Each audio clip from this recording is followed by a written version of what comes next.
So, live on the phone, Miss Jinky Pacquiao. Hi, Jinky.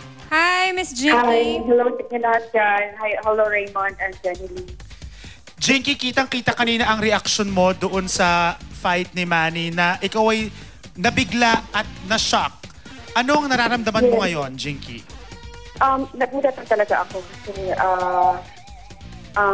yung confidence ko is talagang nanalo si Manny, and then kahit yung mga anak ko hindi sila worried na matalo siya. Kasi ang alam namin is we believe na mananalo talaga siya, panalo siya. So na-shock lang kami na yung decision is for Bradley. So, Marami ang nagulat at nalungkot dun sa desisyon na si Bradley ang pinapanalo ng mga judges, Jinky. Alam ko, first time manood ng mga anak nyo dyan sa Vegas, hindi ba? first time nila. Pero hindi naman sila kasi ang anak ko nga sabi, don't worry mommy, he's still the winner, right? Sabi pa sa akin, so parang hindi na nag-start ako, pero nung narinig ko siya nang nagsalita ng ganun, siyempre asawa ko yun, siyempre mas-feel ko yung nasi-feel din niya na medyo sad siya, pero thankful pa rin kami na okay siya. Ang importante is safe siya. Yes. Jinky, kamusta naman si Manny ngayon? Okay naman siya. Tinanong ko nga sa kanina kung nasaktan ba talaga siya sa suntok ni Bradley. Sabi niya, hindi naman daw niya na-feel yun. Kasi puro lang daw job, ganyan. Yun. Pero kahit siya nasakti, nagulat yun. So, Jinky, watching from the ringside, anong naging reaksyon ng mga tao dyan sa Las Vegas nung in-announce na si Bradley ang nanalo? Kasi lahat sa buong Twitter, pati mga international celebrities, nagtitweet na hindi sila makapaniwala. Anong naging reaksyon ng mga kababayan natin dyan sa Vegas? Actually, nung in-announce, parang parang nalungkot lahat, parang natahimik lahat. Kasi na-shock din sila eh. Na-shock talaga sila na bakit si Bradley ang nanalo. So, nung nagsalita na si Bradley, puro pupo na yung mga sinasabi nila kasi alam nila talaga. Kahit naman yung mga dito, yung mga commentator, and then yung mga sa news, oo, alam nila na si Manny ang nanalo. Yes. So, wala tayong magawa kasi in-announce nila na si Bradley. So, Kanina, first time nanood ng dalawa niyong anak na lalaki. Anong naging reaksyon nila? Sila ba ay nalungkot, naiyak? hindi sila nalungkot. Actually, sila pa ngayon parang nag-car sa akin, he's okay, ganyan. Kasi katabi ko silang dalawa, di ba? So, nung in-announce na natalo si Manny, sabi ko sa isang anak na, don't worry, Manny, he's still the winner, gano'n. So, kasi alam nila na, panalo talaga si Manny. Yes. So, At buong Pilipinas ang ayon dyan, Jinky, na talagang pag pinanood mo yung fight at pati yung mga scores, talagang makikita mo na si Manny Pacquiao talaga ang panalo. Pero Jinky, anong masasabi mo na may rematch daw sa November? Up to our room, tapos si Manny na mag-decide kung may rematch, depende na sa kanila. Kung may rematch, okay lang siya. Susuportahan mo pa rin itong rematch na to, Jinky, kung matuloy? Yes. Oo. Jinky, ano na lang ang mensahe mo sa lahat ng mga taong sumusuporta kay Manny at sa iyong pamilya? Sa lahat ng mga taga-kapuso, sa lahat ng mga Pilipinong sumusuporta kay Manny, maraming salamat sa suporta ng lahat at sa dasal ninyo.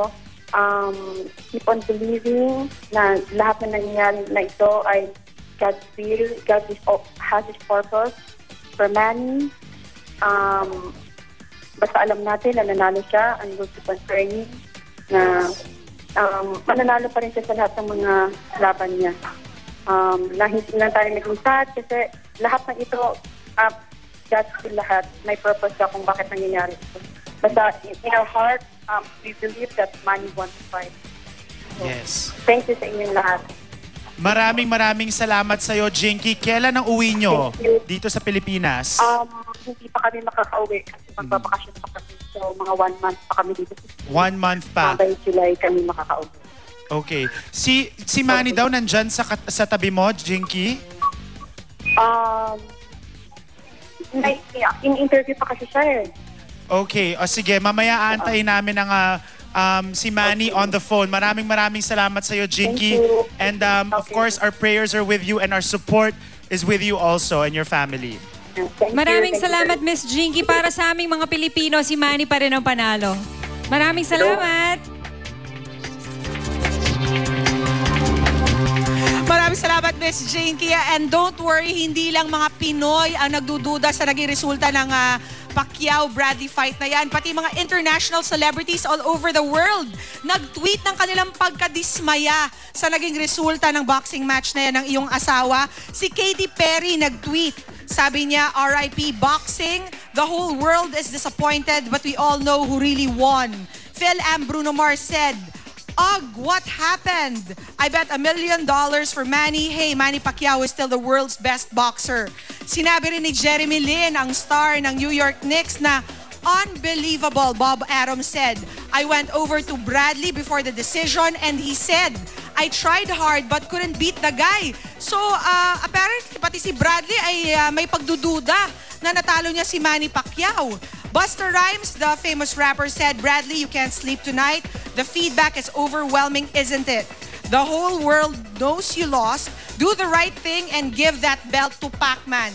Sabi naman ng Mexican-Filipina na si Jessica Sanchez, "Congrats to the new winner, but I'm still really upset about the results." Trending topics po ngayon ang RIP boxing at Manny Pacquiao is still the best boxer. At patunay dito ay nag-tweet din po ang heavyweight champ na si Lennox Lewis at sabi niya, "Unbelievable.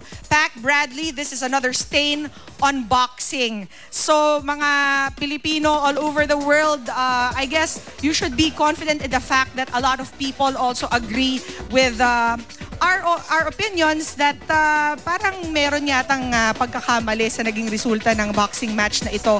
At ito pa po ang latest update mula sa Las Vegas. Naka-wheelchair daw po si Timothy Bradley nang humarap sa press kanina. Mamaya susubukan po nating alamin ang lagay naman ni Timothy Bradley at tignan natin kung talaga namang nasaktan siya dito sa boxing match na ito against our pambansang kamao. Mamaya, hihinga naman po natin ng reaksyon si Mommy Jonisha Pacquiao, ang ina ni Manny Pacquiao, of course, na balitang hinimatay pa daw pagkatapos ng desisyon ng laban ng kanyang anak. Dito lang po kayo sa Showbiz Central.